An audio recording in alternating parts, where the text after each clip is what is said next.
बच्चों, कैसे हो आप सभी। आशा करती हूँ आप सभी स्वस्थ होंगे। चलिए आज की वर्कशीट शुरू करते हैं बेटा। आज दिनांक है 2 दिसंबर 2021 और डीआई द्वारा दी गई वर्कशीट नंबर 123 हम करेंगे, जिसमें दो भाग आए हैं, भाग ए और भाग बी। भाग ए है हमारी हिंदी की कार्यपत्रिका का और भाग बी है हमारी ईवीएस यानी आवर सराउंडिंग जो पाठ्यपुस्तक है उसमें से। तो इसी वीडियो में आपको दोनों भाग कराए जाएंगे, बने रहिए वीडियो के अंत तक। पहले हम करते हैं भाग ए जो हिंदी की कार्यपत्रिका है और कक्षा 4 के लिए। यहां साथ में आप अपना सेक्शन लिखिए, ए बी या सी, जो भी आपका सेक्शन है। आज की हमारी वर्कशीट हमारी पाठ्यपुस्तक रिमझिम के पाठ मुफ्त ही मुफ्त से ली गई है। यहां आपको अपना नाम और यहां पर अपने शिक्षक या शिक्षिका का नाम लिखना है। नमस्ते बच्चों, आशा करते हैं कि आप सभी स्वस्थ और खुश होंगे। बच्चों, पिछली कार्यपत्रिका में आपने भीखू भाई की नारियल को मुफ्त में पाने की यात्रा के बारे में जाना। आज हम पाठ का और अधिक अभ्यास करेंगे और पाठ से कुछ नया भी सीखेंगे। प्रश्न 1, पाठ में आए निम्नलिखित वाक्यों को बोलकर पढ़िए और प्रश्नों के उत्तर दीजिए। तो देखिए क्या है यहां पर वाक्य। 50 पैसे। भीखू भाई मानो हैरानी से हक्के बक्के हो गए। इतनी दूर से पैदल आया हूं, इतना थक गया हूं और तुम कहते हो 50 पैसे। अब देखिए इससे प्रश्न क्या है, भीखू भाई ने यह बात किससे कही। तो भीखू भाई ने यह बात किससे कही, जब आप ये पाठ पढ़ेंगे तो आप जानेंगे कि भीखू भाई ने यह बात नाव वाले से कही। किससे कही? नाव वाले से। नाव वाले से कही, ठीक है। तो आप प्रश्न से भी ले सकते हैं, भीखू भाई ने यह बात नाव वाले से कही। अगला प्रश्न है, भीखू भाई किस बात से इतने दुखी हो गए थे। तो भीखू भाई यहां पर दुखी हो रहे थे इन वाक्यों को बोलते हुए। क्यों दुखी हो रहे थे, क्यों वो इतने थक गए थे? क्योंकि वो नारियल का जो दाम है वो मुफ्त में लेना चाहते थे, इतनी दूर आ गए थे, लेकिन उसे अब भी 25 पैसे में मिल रहा था, तो वो नारियल के दाम के कारण दुखी थे। तो भीखू भाई नारियल के दाम या कीमत, नारियल के दाम या आप कीमत लिख सकते हैं, कीमत से इतने दुखी हो गए थे। ठीक है, क्या लिखेंगे यहां पर आप? भीखू भाई नारियल के दाम से इतने दुखी हो गए थे। अगला प्रश्न है, इन वाक्यों से भीखू भाई की कौन सी विशेषता का पता चलता है। यहां पर देखिए, भीखू भाई जब शुरू में लेने लगे तो 1 रुपए में, 50 पैसे में, 25 पैसे में, तो आखिर में तो उन्होंने चाहा कि वो मुफ्त में ही ले ले। तो इससे किसका पता चल रहा है कि भीखू भाई क्या थे? एक कंजूस थे। तो उनके कौन सी हमें विशेषता पता चल रही है? कंजूसी की, कि वो एक कंजूस व्यक्ति थे। तो कौन सी विशेषता पता चल रही है यहां पर? कंजूसी की विशेषता। ठीक है, भीखू भाई ने यह बात नारियल वाले से कही। भीखू भाई नारियल के दाम से इतने दुखी हो गए थे और इन वाक्यों से भीखू भाई की कंजूसी की जो विशेषता है वो पता चल रही है। अगला है, हैरानी शब्द का प्रयोग करते हुए एक वाक्य बनाइए। अब हैरानी शब्द से आप कोई भी वाक्य बना सकते हैं। नारियल के दाम देखकर मैं हैरान, नारियल के दाम सुनकर मैं हैरान हो गया। भीखू भाई मानो हैरानी से हक्के बक्के हो गए। तो यहां पर हम नारियल से ही संबंधित लिख लेते हैं। नारियल के दाम सुनकर मैं हैरान रह गया। मैं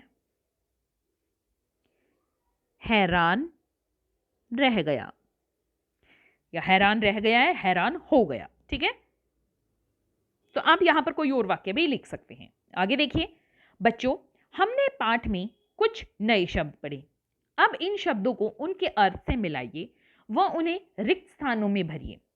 अब इन पंक्तियों को बोलकर पढ़िए। तो देखिए यहां पर शब्द है समस्या, दाम, कोलाहल। अर्थ है कीमत, शोर, परेशानी। तो समस्या का अर्थ जो होता है वो होता है परेशानी। दाम का जो अर्थ होता है वो होता है कीमत। कोलाहल मतलब शोर। तो अब रिक्त स्थान में देखते हैं, मंडी में डैश फैला था। तो मंडी में क्या फैला था? जब आपने ये पाठ पढ़ा तो इसमें आया था कि मंडी में कोलाहल फैला था। क्या फैला था? कोलाहल, यानी शोर फैला था, बहुत शोर हो रहा था वहां पर। ठीक है, कोलाहल। अगला है, एक छोटी सी डैश थी। घर में तो एक भी नारियल नहीं था, तो क्या है? एक छोटी सी समस्या थी। यानी परेशानी थी कि घर में एक भी नारियल नहीं है और उसको नारियल खाना है। नारियल वाले ने कहा, ना जी ना, 2 रुपए सही दाम। तो क्या बोला नारियल वाले ने कि नहीं जी नहीं, 2 रुपए सही दाम है, यानी सही कीमत है। आओ बातचीत करें। प्यारे बच्चों, साथ दिए गए चित्र को ध्यान से देखिए।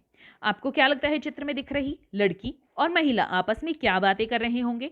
अनुमान लगाकर उनके संवाद या बातचीत को ऊंची आवाज में बोलिए और अपनी कॉपी में लिखिए। तो यहाँ पर देखो, ये चित्र है, इसमें आप अपने अनुसार कोई भी इनके संवाद बना सकते हैं। जैसे ऐसा लग रहा है कि ये लड़की किसका, हम मान लेते हैं कि आसमान का, अपने घर को, अपने कमरे को पेंट कर रही है आसमान के थीम पर, यानी आसमान जैसा बनाना चाहती है, गैलेक्सी जैसा बनाना चाहती है। और यहाँ पर ये इसकी माता जी है, तो इसकी माता जी कहती है कि तुम क्या बना रही हो बेटी? तो यहाँ पर ये लड़की कहती है, माँ मैं आसमान जैसा चित्र बना रही हूँ, आसमान का चित्र बना रही हूँ। अभी मैंने बादल बनाए हैं, अब मैं चांद और सूरज बनाऊंगी। तो यहाँ पर आप अपने अनुसार कोई इनकी और वार्तालाप भी बना सकते हैं, कोई और बातचीत भी बना सकते हैं। अभिभावकों के लिए सुझाव है, बच्चों को बताइए कि दुनिया में कोई भी चीज मुफ्त में नहीं मिलती, हर चीज को पाने के लिए मेहनत करनी पड़ती है। तो मुफ्त में हमें कोई भी चीज नहीं मिलती, हर चीज को पाने के लिए हमें मेहनत करनी पड़ती है और हमें मेहनत करनी भी चाहिए। तो बच्चों, आपको कार्यपत्रिका मजेदार लगी ना?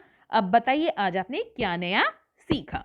आज का कोविड का मैसेज है, हमें अपने हाथों को साबुन और पानी से नियमित रूप से धोना चाहिए, तभी हम कोरोना से सुरक्षित रह सकते हैं। आज की हिंदी की वर्कशीट यहीं पर खत्म होती है। अब देखते हैं ईवीएस की वर्कशीट। ये देखिए, ये है हमारी ईवीएस की worksheet 123B। EVS worksheet class 4 के लिए। आज हमारी टेक्स्ट बुक लुकिंग अराउंड की unit 8 reaching grandmother's house से ली गई है। यहाँ आपको अपना नेम और यहाँ अपनी टीचर का नेम फिल करना है। नमस्ते प्यारे बच्चों, हम आशा करते हैं कि आप सभी स्वस्थ एवं सुरक्षित होंगे। प्यारे बच्चों, पिछले पाठ में हमने ओमना की यात्रा का एक अंश जाना। अपनी लंबी रेल यात्रा के बाद अब ओमना कोट्टायम पहुंच चुकी है। बच्चों, जब भी कोई रेल यात्री रेलगाड़ी से सफर करना चाहता है तो उसे रेलवे समय सारणी यानी रेलवे टाइम टेबल की जरूरत पड़ती है। इसके जरिए ही वह बहुत सी जानकारियां, जैसे कि गाड़ी का आरंभ स्थान, गंतव्य स्थान इत्यादि मिलती है। तो उसे क्या क्या जानकारियां मिलती है कि गाड़ी कहां से चलेगी और कहां पहुंचेगी, किस किस समय पर पहुंचेगी। आज हम रेलवे समय सारणी यानी रेलवे टाइम टेबल के बारे में जानेंगे। भाग क। बच्चों, आपको नई दिल्ली रेलवे स्टेशन की समय सारणी का एक नमूना यानी सैंपल नीचे दिया गया है। इसे ध्यान से देखिए और अपने अध्यापक या अध्यापिका की सहायता से पूछे गए प्रश्नों के उत्तर अपनी कॉपी में लिखिए। तो देखिए यहां पर क्या है, एक बार हम देख लेते हैं इसको। क्या है इसमें? देखिए, यह है गाड़ी संख्या 12,314, 12,473, 12,472, 12,137। यह है गाड़ी विवरण कि ये राजधानी एक्सप्रेस की गाड़ी संख्या है। आने का समय के नीचे डैश है, जाने का समय है 10:20। आरंभ स्थान है नई दिल्ली और गंतव्य स्थान है सियालदह। आगे है सर्वोदय एक्सप्रेस, 4:35 पर आएगी, 4:50 पर चली जाएगी, गांधीधाम से चलेगी ये और कटरा तक जाएगी। आगे है स्वराज एक्सप्रेस, 21:35 पर आएगी, 21:40 पर चली जाएगी, कटरा से चली है और बांद्रा टर्मिनल तक चलेगी। पंजाब मेल 17:40 पे आएगी, 18 बजे चली जाएगी, मुंबई से चली है और फिरोजपुर तक जाएगी। अब देखिए यहां पर क्या क्या हमारे प्रश्न है। पहला प्रश्न, पंजाब मेल की गाड़ी संख्या क्या है? तो पंजाब मेल देखिए यहां पर कौन सी है, पंजाब मेल है ये, इसकी गाड़ी संख्या क्या है? ये 12,137 यानी 12,137। आगे है रेलगाड़ी संख्या 12,472 के आने का समय क्या है? तो देखिए रेलगाड़ी 12,472 है, स्वराज एक्सप्रेस। आने का समय क्या है इसका? 21:35। 21 बजकर क्या होते हैं हमारे यहाँ पर? 9 बजकर, क्या होते हैं? 9:35। आगे देखिए सर्वोदय एक्सप्रेस के जाने का समय क्या है? सर्वोदय एक्सप्रेस है ये, सर्वोदय एक्सप्रेस के जाने का समय है 4:50। 4:50। आगे है स्वराज एक्सप्रेस नई दिल्ली स्टेशन पर कितने समय के लिए रुकती है?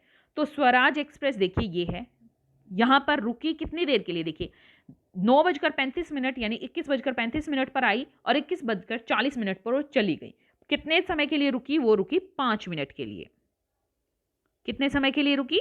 5 मिनट के लिए रुकी। आगे देखिए प्रश्न है, राजधानी एक्सप्रेस के आने का समय क्यों नहीं दर्शाया गया? यहां पर देखिए, यह है राजधानी एक्सप्रेस, इसके आने का समय क्यों नहीं दर्शाया गया है? क्योंकि जो राजधानी एक्सप्रेस है वो कहां से चलती है? नई दिल्ली से ही चलती है और नई दिल्ली के ही स्टेशन का ये समय सारणी है रेलवे स्टेशन की। तो जब ये ट्रेन यहीं से चलेगी, रेल यहीं से चलेगी, तो इसका आने का समय कोई नहीं है, ये 10:20 पर क्या होगी? यहां से चली जाएगी। ठीक है, आगे देखिए, राजधानी पंजाब मेल के आरंभ स्थान के स्टेशन का नाम बताइए। तो पंजाब मेल कहां से शुरू होती है? देखिए, यह है पंजाब मेल, कहां से शुरू होती है? मुंबई से। तो हम यहां पर क्या लिखेंगे? मुंबई। मुंबई। आगे है, राजधानी एक्सप्रेस के गंतव्य स्थान का नाम लिखिए। तो राजधानी एक्सप्रेस कहां तक जाएगी? यह है राजधानी एक्सप्रेस कहां तक जाएगी? सियाल दह तक। कहां तक जाएगी ये? सियाल दह तक। सियाल दह तक। ठीक है, दह तक, या आप सियाल दह भी लिख सकते हैं बस, क्योंकि आखिरी का स्टेशन जो है वो सियाल दह है। पंजाब मेल किस स्टेशन तक जाएगी? तो देखिए, ये है पंजाब मेल किस स्टेशन तक जाएगी? ये जाएगी फिरोजपुर तक। तो आप यहां पर लिखिए फिरोजपुर तक। फिरोजपुर तक। आगे देखिए, एक्टिविटी है, दिल्ली से आगरा जाने वाली किन्हीं 2 रेलगाड़ियों की काल्पनिक समय सारणी तैयार कीजिए और अपने अध्यापक या अध्यापिका के साथ साझा कीजिए कि दिल्ली से आपको काल्पनिक समय सारणी लेनी है। कोई भी 2 रेलगाड़ियों के नाम लिखिए कि यहाँ दिल्ली से वो कितने ये कोई आप संख्या लिख दीजिए। जैसे इसी तरह से आपको ऐसे ही लिखना है, गाड़ी संख्या कोई भी मान सकते हैं, कोई भी यहाँ पर आप ये रेलगाड़ी का नाम लीजिए। यहाँ पर लिखना है आने का समय कि किस समय वो रेलगाड़ी वहाँ से जाएगी दिल्ली से, और जाने का समय कि वहाँ से कितने बजे वो चली जाएगी। ठीक है, और यहाँ पर आरंभ स्थान क्या है? आरंभ स्थान जैसे दिल्ली है। ठीक है, दिल्ली से वो चलेगी, कहाँ पहुँचेगी? जाएगी वो आगरा। बीच में आपके क्या है? यहाँ पर स्टेशन का नाम, ये तो दिल्ली का स्टेशन है। ठीक है, तो यहाँ पर जैसे शुरू होगी दिल्ली से तो डैश ही लगाना है, और जितने बजे वो चलेगी वहां से वो समय आपको यहाँ पर लिखना है। ठीक है, या फिर आप कहीं और से कोई ट्रेन लेकर आ रहे हैं और उसमें क्या करना है? दिल्ली बीच में स्टेशन दिया गया है, जैसे ये अब मुंबई से आ रही है, ठीक है, और फिरोजपुर तक जाएगी, तो ये दिल्ली का यहाँ पर स्टेशन का समय है कि कितने बजे वो ट्रेन आएगी यहाँ पर और कितने बजे वो ट्रेन यहाँ से जाएगी। तो अगर आप दिल्ली से ही ट्रेन को शुरू कर रहे हैं कि वो दिल्ली से ही जाएगी, तो इस तरह से आप डैश लगाएंगे और कितने बजे वो ट्रेन वहाँ से निकलेगी वो आपको यहाँ पर लिखना है। उम्मीद है आपको ये समय सारणी समझ आई होगी। अभिभावकों के लिए सुझाव है, बच्चों के साथ अपनी किसी भी रेल या मेट्रो यात्रा का अनुभव साझा कीजिए। आज का कोविड का मैसेज है कि जब भी हम घर से बाहर जाएं हमें सोशल डिस्टेंस मेंटेन रखनी चाहिए, तभी हम कोरोना को हरा सकते हैं। आज की वर्कशीट यहीं पर खत्म होती है बेटा, फिर मिलते हैं एक नई वर्कशीट के साथ। तब तक के लिए अपना ध्यान रखना। धन्यवाद।